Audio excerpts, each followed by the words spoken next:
Committee نے جو decide کیا کہ ہم پالیسی ریٹ کو ایگزسٹنگ لیول کے اوپر مینٹین کریں گے، یعنی کہ ابھی جو پالیسی ریٹ جو تھا جو کہ لاسٹ ایم پی سی میں ڈیسائیڈ کیا گیا تھا 22%، تو اسی کے اوپر کمیٹی نے اس کو برقرار رکھنے کا فیصلہ کیا ہے، اور ان ادر ورڈز ابھی گوئنگ فارورڈ جو پالیسی ریٹ ہے وہ 22% ہی رہے گا۔ اس میں کمیٹی نے ایکسٹرنل سائڈ کی ڈیولپمنٹس کو بھی ریویو کیا، اس کے علاوہ انہوں نے انفلیشن سے ریلیٹڈ جو ڈیولپمنٹس ہوئی ہیں ریسنٹلی اس کو ریویو کیا، اور خاص کر انہوں نے نوٹ کیا کہ پچھلے مہینے جون میں جو ٹوٹل ہمارا جو سی پی آئی انفلیشن ہے ایئر آن ایئر، اس میں سگنیفیکنٹ ڈکلائن ہوا، کیونکہ مئی کے مہینے میں انفلیشن جو ہے وہ 38% تھا، اور وہ کم ہو کے جون کے مہینے میں 29.4% ہو گیا۔ اور اسی طرح ایوریج انفلیشن جو ہے وہ ڈیورنگ دی فسکل ایئر 2023 وہ 29.2% رہا۔ اور آپ کو یاد ہو کہ ہم پچھلے کافی مہینوں سے آلموسٹ 6 منتھ سے ہم یہ بتاتے آ رہے تھے کہ اسٹیٹ بینک کی اسیسمنٹ کے مطابق اس سال کا انفلیشن جو ہے، جو سال ختم ہوا ہے 2023، اس میں 27 سے 29% رہے گا، اور اسی کے مطابق انفلیشن جو پورے سال کی ایوریج جو ہے 29.2% رہا۔ اور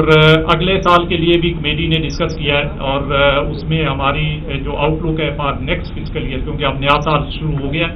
اور اس نئے مالی سال کے لیے انفلیشن کی ایکسپیکٹیشن جو ہے وہ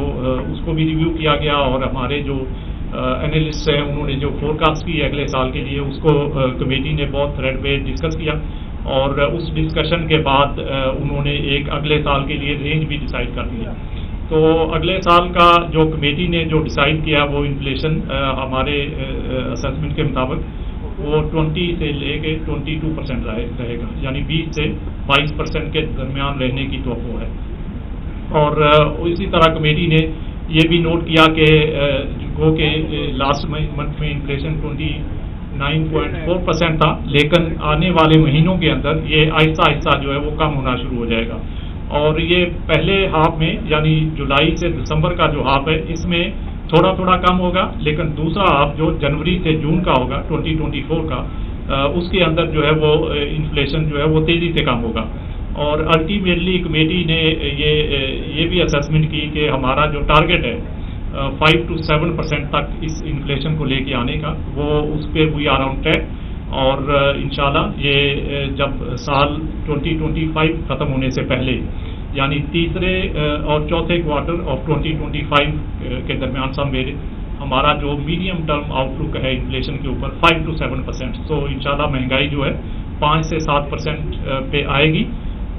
مالی سال 2025 کے ختم ہونے سے پہلے۔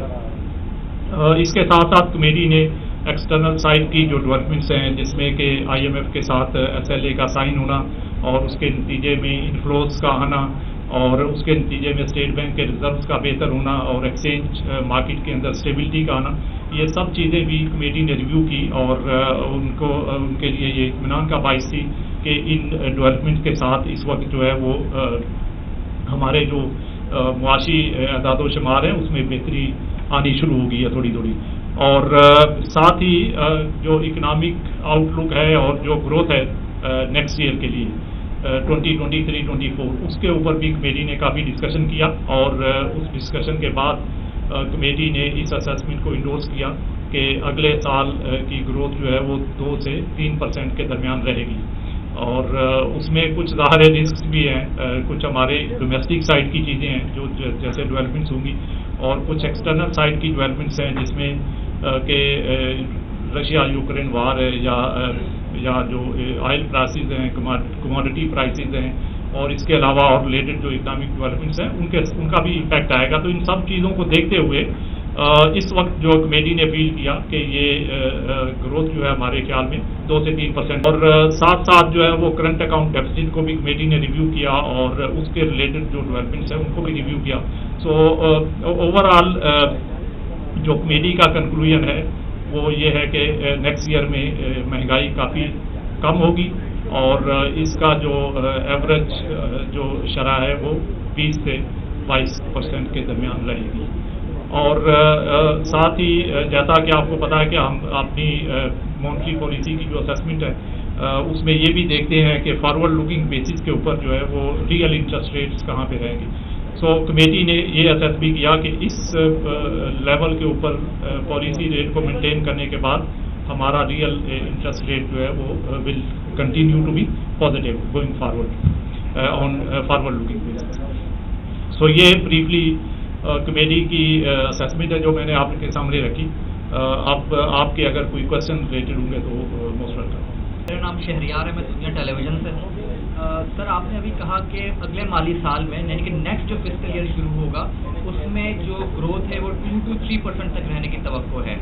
تو کیونکہ آپ لوگوں کی پوری معیشت پہ بہت گہری نظر ہوتی ہے, تو آپ کیا سمجھتے ہیں کہ آنے 5 to 6 یا 7% کی گروتھ پاکستان کس فسکل ایئر میں جا کے اچیو کر سکتا ہے, اور یہ جو ابھی کرنٹ ہماری جو اکنامک صورتحال ہے جو کافی کٹھن ہے, یہ کتنے سال مزید پرولونگ رہ سکتی ہے؟ آپ کو یاد ہے کہ ہمارے پاس جولائی کے مہینے میں post S L A agreement جو ہے وہ کافی سارے انفلوز آئے. ہمارے ریزروز جو 4.5 بلین پہ تھے شروع میں, جولائی کے شروع میں, تو وہ اس میں سگنیفیکنٹ انکریز ہوا ہے, اور 4.2 بلین کے جو ایڈیشنل انفلوز ہمارے پاس آئے ہیں, جس میں 1.2 بلین جو ہمارے پاس آئی ایم ایف سے جو ٹرانچ آئی تھی, اس کے علاوہ 2 بلین جو ہے وہ ہمارے پاس ایک بائی لیٹرل فرینڈلی کنٹری سے آیا اور 1 بلین ایک دوسرے کنٹری سے آیا. تو ٹوٹل 4.2 بلین کے ہمارے پاس ایڈیشنل انفلوز آئے ہیں, اور اس کے بعد ہمارے ریزروز جو ہے وہ 8.7 بلین پہ چلے گئے. تو اس کے ساتھ ساتھ ہماری جو ایکسٹرنل ڈیٹ پیمنٹس جو ڈیو ہو رہی تھی وہ بھی ہم ان کو ڈیٹ سروسنگ بھی کرتے رہے. آپ کو پتا ہے کہ کافی سارا ہمارا ڈیٹ جو ہے وہ جولائی میں ڈیو تھا, تو اس ڈیٹ کو بھی ہم نے پورا ری پے کیا ہے, اور اس میں ٹوٹل کوئی اراؤنڈ 1.8 بلین کی ڈیٹ سروسنگ ہم نے جولائی کے مہینے میں کی ہے, جس میں کہ 300 ملین کے قریب پرنسپل تھا اور 1.5 بلین کے قریب جو ہے وہ 300 ملین انٹرسٹ تھا اور 1.5 بلین جو ہے وہ پرنسپل اماؤنٹ تھا. تو ٹوٹل 1.8 بلین کی ڈیٹ سروسنگ کی ہے جولائی میں. تو اس ڈیٹ سروسنگ کے باوجود ہمارے ریزروز میں اس وقت جو ڈکلائن آیا وہ 500 ملین کا ہے. تو اس وقت ہمارے پاس 8.2 بلین ڈالر کے ریزروز ہیں, ڈسپائٹ دی فیکٹ کہ ہم نے ساری اپنی جو 1.8 کے قریب جو جولائی کی ڈیٹ سروسنگ کرنی تھی وہ سارے کے سارے اس ڈیٹ کو ہم نے سیٹل کر لیا. سو گوئنگ فارورڈ جو ہمارے ریزروز میں آپ کو پتا ہے کہ it will depend on the inflows and out flows. Out flows ہمیں پہلے سے پتا ہے کہ ہمارے پاس جو ری پیمنٹس آنی ہے اور ان کو ہم نے سروس کرنا ہے, اس میں سے کچھ ایسے ہیں جو رول اوور ہو جائیں گے, کچھ جو ہے وہ میری پے کرتے ہیں. ساتھ ساتھ ہم نے انفلوز کے مختلف سورسز بھی گورنمنٹ کی طرف سے ہمیں جو انٹیمیٹ کیے ہوئے ہیں, گورنمنٹ بھی اپنے مختلف سورسز کے ساتھ ان کوآرڈینیشن وہ ایکسپلور کر رہے ہیں جہاں جہاں سے انفلوز آنے ہیں اور ان کو ایکسپیڈائٹ کر رہے ہیں. سو ان انفلوز اور آؤٹ فلوز کو اکاؤنٹ فار کرنے کے بعد ہمارے ریزروز میں انشاءاللہ سگنیفیکنٹ اضافہ ہوگا کہ کمی نہیں آئے گی. تو ہمارا خیال یہ ہے کہ دسمبر میں ہمارے ریزرو اس سے بہتر ہوں گے اور جون میں اس سے بہتر ہوں گے.